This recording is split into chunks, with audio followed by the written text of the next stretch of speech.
នាយករដ្ឋមន្ត្រីថៃពុំបានបញ្ជាបិទព្រំដែនជប់កម្ពុជាដោយសារព័ត៌មានថៃចុះផ្សាយទេនិងប្រាប់ពលរដ្ឋរបស់ខ្លួនកុំបារម្ភ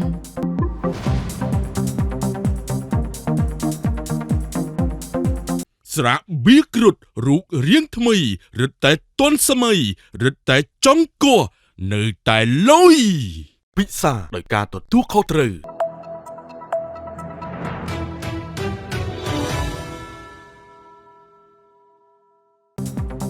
តាមការចុះផ្សាយរបស់សារព័ត៌មានថៃរដ្ឋកាលពីថ្ងៃទី31ខែឧសភាឆ្នាំ2025បានដឹងថាអ្នកនាំពាក្យរដ្ឋាភិបាលថៃបានបញ្ជាក់ពីការបំបិទច្រកព្រំដែនកម្ពុជាថៃហើយច្រកព្រំដែនទាំងអស់នៅតែបើកឲ្យពលរដ្ឋលក់ដូរតាមធម្មតាហេតុនេះសូមពលរដ្ឋថៃកុំបារម្ភពីការបិទព្រំដែនជប់កម្ពុជាដែលលោកស្រីភេថងឋានស៊ីនវ៉ាត់នាយករដ្ឋមន្ត្រីថៃបានចាត់កងកម្លាំងសន្តិសុខមើលការខុសត្រូវតាមព្រំដែននាថ្ងៃឈប់សម្រាកកន្លងមកនិងសូមពលរដ្ឋថៃកុំបារម្ភ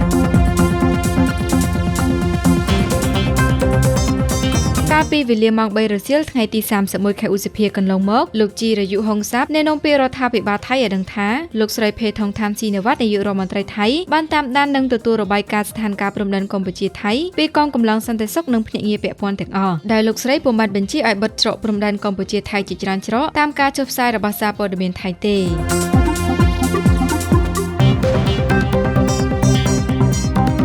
្ថានភាពច្រកព្រំដែនកម្ពុជាថៃគ្រប់ច្រកនៅតែលក់ដូរតាមធម្មតាគឺទាំងពលរដ្ឋខ្មែរនិងថៃបានឆ្លងដែនទៅមកដើម្បីប្រកបរបររកស៊ីរីឯការនាំចេញទំនិញឆ្លងកាត់ពីព្រំដែនថៃទៅកម្ពុជាដំណើរការតាមធម្មតាជាពិសេសនៅថ្ងៃដំបូងនៃថ្ងៃឈប់សម្រាករយៈពេល4ថ្ងៃរបស់ថៃដែលធ្វើឲ្យភ្ញៀវទេសចរបរទេសជាច្រើនធ្វើដំណើរចេញចូលគ្រប់ច្រកព្រំដែន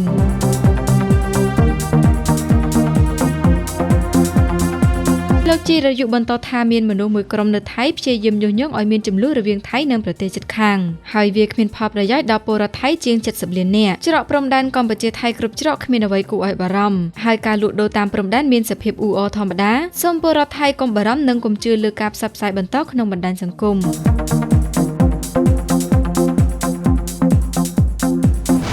នៅថ្ងៃទី31ខែឧសភាឆ្នាំ2025សារព័ត៌មាននានារបស់ថៃរាយការណ៍ថាប្រទេសថៃត្រៀមបិទព្រំដែនជាប់កម្ពុជាក្នុងនោះបិទច្រកព្រំដែនអចិន្ត្រៃយ៍6កន្លែងនិងបិទច្រកព្រំដែនបណ្ដោះអាសន្ន10កន្លែងបន្ទាប់ពីពលរដ្ឋខ្មែរបណ្ដុះស្មារតីស្នេហាជាតិក្នុងបណ្ដាញសង្គមឈប់ទិញទំនិញថៃគ្រប់ប្រភេទគឺពុំមែនជាការពិតទេពីព្រោះរដ្ឋាភិបាលថៃពុំបានបញ្ជាឲ្យបិទព្រំដែនរដ្ឋាភិបាលថៃសូមបញ្ជាក់ថាគ្មានការបិទច្រកព្រំដែនណាទាំងអស់